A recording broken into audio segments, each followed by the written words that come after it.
Si vous pensez que les gens de nos jours font des choses bizarres, vous devriez peut-être vous plonger dans notre histoire récente. Vous verrez alors que nos ancêtres avaient l'habitude de faire des choses qui semblent bien plus bizarres.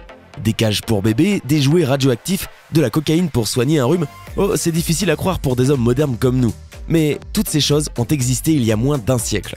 Et tout cela était parfaitement légal. Voici 10 choses dangereuses qui étaient normales par le passé. Avant de commencer, voici les heureux gagnants du mois de novembre qui choisiront entre des cartes Google Play, iTunes et PlayStation Network. Félicitations à tous ceux qui ont gagné. Et si vous voulez participer au jeu du mois de décembre, n'oubliez pas que vous pouvez gagner au choix des cartes Google Play ou des codes PlayStation Networks et iTunes. C'est vous qui décidez. Tout ce que vous avez à faire pour participer, c'est d'être abonné à la chaîne. N'hésitez pas non plus à liker la vidéo et à activer la cloche des notifications. Voilà, comme ça. C'est parti!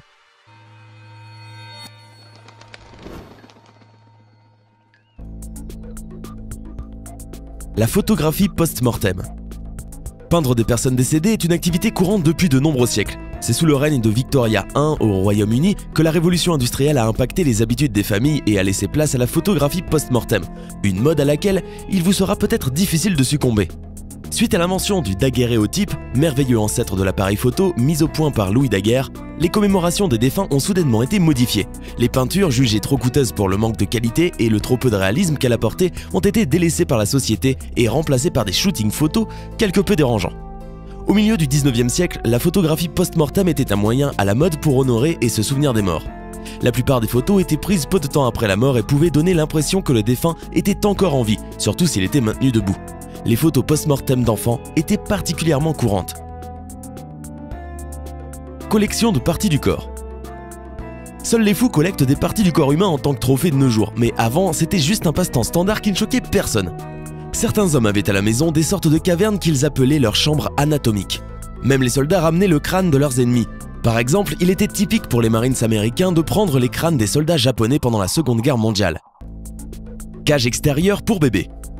Dans les années 1930, ces cages grillagées étaient très courantes parmi les familles britanniques. Avec l'aide de ces constructions, pas toujours très sûres, les enfants pouvaient respirer à l'air frais alors que leur mère vaquait à leurs tâches ménagères. C'est incroyable, mais ces cages étaient considérées comme sûres. L'idée est apparue la première fois dans le livre de Dr Luther Emmett Holt, Le soin et l'alimentation des enfants. Il a introduit l'idée d'aérer les bébés pour purifier leur sang, ce qui permettrait de renouveler et d'améliorer leur santé globale.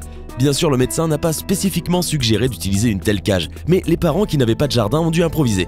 Mais à quoi pensait-il? Un ermite dans le jardin. Les gens riches ont souvent des caprices vraiment étranges. Par le passé, leurs obsessions ont fait souffrir beaucoup de gens. Au XVIIIe siècle, il était populaire d'avoir un ermite personnel, vivant dans son jardin privé. Un ermite n'avait pas le droit de se laver ou de se couper les ongles et les cheveux. Très souvent, les propriétaires les faisaient s'habiller comme des druides. Ils vivaient dans un espèce de ghetto qu'ils avaient construit eux-mêmes et ils ne pouvaient pas s'éloigner de leurs habitations où ils étaient nourris et soignés. Les propriétaires les montraient toujours aux gens qui leur rendaient visite et étaient fiers de leur décoration vivante. Certains invités posaient parfois des questions sur les ermites pour avoir des conseils. Cependant, le plus souvent, ils restaient silencieux et étaient considérés comme de simples décors vivants. Méthode de traitement douteuse.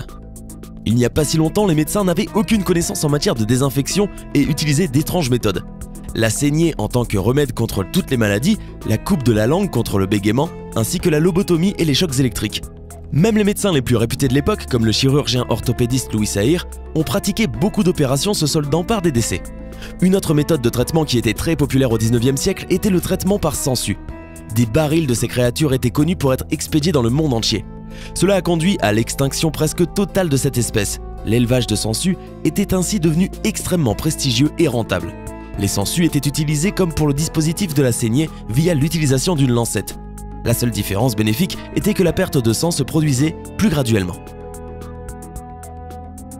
Traitement à base de cocaïne. Vous avez bien entendu, la cocaïne en tant que médicament. Il y a 100 ans, les gens ne voyaient pas cette substance comme quelque chose de dangereux ou de nocif. Au contraire, elle était disponible dans les pharmacies et vendue aisément sans ordonnance pour soigner la toux et les maux de dents. La cocaïne a également été recommandée en tant que sédatif pour les enfants et comme plusieurs autres médicaments, la cocaïne a même eu sa publicité. De plus, à l'origine, une bouteille de Coca-Cola contenait 9 mg de cocaïne combinée à de la caféine, ce qui créait un effet super puissant stimulant incroyablement toutes les personnes qui en consommaient. Oh, la toute première boisson énergisante, hein? Heureusement, En 1903, ils ont officiellement retiré la cocaïne des ingrédients de cette boisson célèbre dans le monde entier. Le tout premier toxicomane reconnu comme ayant une addiction à la cocaïne était en fait un médecin, William Halsted, qui utilisait ce médicament en tant qu'anesthésique pendant les chirurgies. Il commença à en prendre à des fins récréatives, devenant ainsi le premier toxicomane à pratiquer la médecine. Envoyer des enfants par courrier. Cela ressemble beaucoup à une blague, mais au début du XXe siècle, les Américains pouvaient envoyer leurs enfants par la poste en toute légalité. Il en coûtait environ 15 cents si leur enfant ne pesait pas plus d'un colis standard. Ces parents soucieux voulaient probablement économiser de l'argent en envoyant leurs enfants à leurs proches. Alors, quelle était la procédure? Les enfants avaient des timbres spéciaux qui étaient attachés à leurs vêtements et ensuite les factrices et facteurs accompagnaient les enfants pour prendre le train jusqu'à leur destination finale. Il a été rapporté dans un journal que le prix à débourser pour les parents désireux de poster leur fille pour une visite à ses grands-parents était de seulement 53 cents. Zoos humains. Les zoos humains avaient pour but de montrer des gens d'Asie et d'Afrique, comme preuve de la théorie de Darwin et de la soi-disant supériorité des Blancs. De tels zoos pouvaient être trouvés à Paris, Londres et Berlin. Les voyages et les découvertes, de plus en plus fréquentes, alimentaient la curiosité des gens. Des centaines et des milliers d'entre eux ont visité des zoos humains, où se trouvaient des villages entiers de différentes tribus avec de vrais habitants qui devaient accomplir des rituels religieux ou des danses de guerre. Non, je plaisante pas, ces divertissements honteux ont existé pendant de nombreuses années. Excursion amusante au sein d'un hôpital psychiatrique. Les patients des hôpitaux psychiatriques ont été traités de façon terrible par le passé. Le personnel ne nourrissait que rarement les patients, bien que les proches aient payé pour cela. Mais ce n'était pas suffisant pour les propriétaires d'asile. Ils ont créé un business supplémentaire qui leur a rapporté beaucoup d'argent. Les visiteurs désireux pouvaient payer une certaine somme pour jeter un coup d'œil aux gens pauvres et même les piquer avec un bâton. Ce n'était pas un divertissement en soi car même si la plupart des patients étaient tout à fait inoffensifs, il y avait aussi une bonne part de psychopathes à l'intérieur des murs de l'hôpital. Il y avait donc toujours un danger que quelqu'un vide son pot de chambre sur un visiteur. Fumer pendant la grossesse sur prescription du médecin. On essaye de nos jours de restreindre les fumeurs, mais il y a 70 ans, les médecins américains recommandaient à leurs patients de fumer pour se débarrasser de la constipation. Ainsi, une femme qui venait d'accoucher d'un bébé n'avait pas l'interdiction de fumer à l'hôpital. De plus, même les femmes enceintes étaient autorisées à fumer. Non, pas seulement autorisées, tout ceci était même parfois prescrit par le médecin. On pensait que le tabagisme soulageait les femmes enceintes de la nervosité et calmait leurs nerfs. À une certaine époque, les médecins étaient complètement persuadés qu'un type particulier de marque de cigarettes, Philip Morris, était inoffensif pour leur santé. Ils affirmaient que non seulement cela les aidait à se détendre, mais aussi à les débarrasser de la toux et des maux de gorge. Ce genre de discours était soutenu par de nombreuses publicités mettant en vedette des célébrités populaires à cette époque. Jouets radioactifs. Dans les années 1950, la radiation était considérée comme une chose tout à fait saine et normale. Les jouets radioactifs, comme les nombreux laboratoires, étaient monnaie courante. L'ensemble des expériences comprenait du vrai polonium et de l'uranium en petite quantité. Ce n'est pas le seul champ où, bien que ce soit choquant, la radiation a été utilisée. Des jeunes filles peignaient des cadrans de montres qui brillaient dans l'obscurité avec une peinture qui contenait du radium dans différents états américains. Ces femmes mouillaient régulièrement leurs pinceaux avec la bouche. En un an, selon les statistiques, elles consommaient environ 300 grammes de peinture radioactive.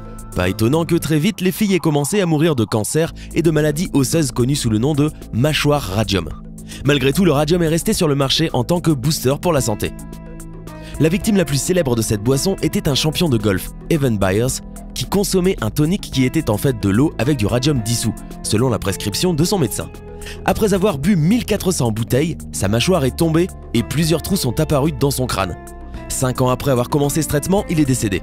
Il est enterré dans un cercueil couvert de plomb pour protéger les visiteurs de l'exposition aux radiations. Si cela ne vous a pas laissé sans voix et que vous avez toujours votre mâchoire, que diriez-vous de tester un dentifrice radioactif? La publicité le vantait comme étant parfait pour avoir un sourire blanc, aveuglant, ainsi que pour tuer toutes les bactéries dans la bouche. Et qu'en est-il d'une ligne de cosmétiques appelée Thoradia? Incluant une crème de visage, de la poudre et du savon, tous généreusement mélangés avec du radium et du thorium. Ces produits étaient extrêmement chers mais étaient vendus à Paris et donc partout ailleurs. Et vous n'avez pas assez d'eau radioactive? Faites-en vous-même, achetez du radium. C'est peut-être ainsi que la publicité de ce produit a résonné durant les années 1930. Son noyau contenait de l'uranium à base de ciment et devait se dissoudre dans l'eau durant la nuit. Comme l'ignorance humaine peut être dangereusement mortelle. Êtes-vous d'accord? Comment serait notre vie si cela ne s'était pas arrêté et si la médecine avait continué ainsi? Impossible de le savoir. Quelles habitudes du passé vous a le plus choqué? Hey, c'est tout pour aujourd'hui. Si vous avez aimé la vidéo, n'oubliez pas de la liker et de la partager avec vos amis. Et si vous êtes nouveau sur la chaîne, n'oubliez pas de vous abonner et d'activer la notification. Bye bye!